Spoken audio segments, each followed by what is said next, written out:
வணக்கம். இன்றைக்கி lunch box சீரிஸோட 13th recipe தாளிச்ச சாதம். அது கூட குவிக்காக ஒரு சைட் டிஷ் முட்டை ஆம்லெட் பார்க்கலாம். ஒரு கடாயில் எண்ணெய் 3 டீஸ்பூன், அரை டீஸ்பூன் கடுகு சேர்த்து பொரிஞ்சப்புறம் அரை டீஸ்பூன் சீரகம், அரை டீஸ்பூன் கடலைப்பருப்பு சேர்த்து வதங்கினதுக்கப்புறம் 2 வெங்காயம், 4 பச்சை மிளகா, ஒரு கொத்து கருவேப்பிலை சேர்த்து வதக்குங்க. வெங்காயம் பச்சை மிளகா ஃபைனாக சாப் பண்ணி சேர்த்துக்கோங்க. நல்லா வதங்கின அப்புறம் ஒரு தக்காளியை சேர்த்துக்கலாம். இந்த டிஷ்க்கு நாட்டு தக்காளியை விட பெங்களூர் தக்காளி தான் நல்லாயிருக்கும். இது கூட 1/4 டீஸ்பூன் மஞ்சத்தூள், தேவையான அளவு உப்பு சேர்த்து கலந்து விடுங்க. எல்லாமே நல்லா வதங்கின அப்புறம் வேக வச்ச சாதத்தை சேர்த்து கிளறுங்க. கடைசியாக கொத்தமல்லியை தூவிக்கலாம். இப்போ இதுக்கு சைட் டிஷ் எக் ஆம்லெட் பார்க்கலாம். 2 டீஸ்பூன் எண்ணெய், ஒரு வெங்காயம் சேர்த்து வதக்குங்க.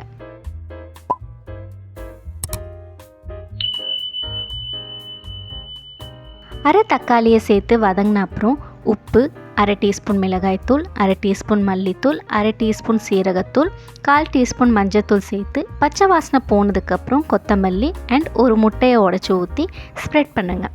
2 பக்கமும் வேக வச்சு எடுத்தால் முட்டை ஆம்லெட் ரெடி. தாளிச்ச சாதம் ஆம்லெட் நல்ல காம்பினேஷனாக இருக்கும். கண்டிப்பாக ட்ரை பண்ணுங்கள். 2 டிஷ்ஷும் குவிக்காக செஞ்சு முடிச்சிடலாம். இந்த 2 ரெசிபியும் பிடிச்சிருந்தால் லைக் பண்ண மறக்காதீங்க. இதே மாதிரி நிறைய வீடியோஸ்க்கு ஹோம் டில்ஸ் சேனலில் சப்ஸ்கிரைப் பண்ணுங்கள்.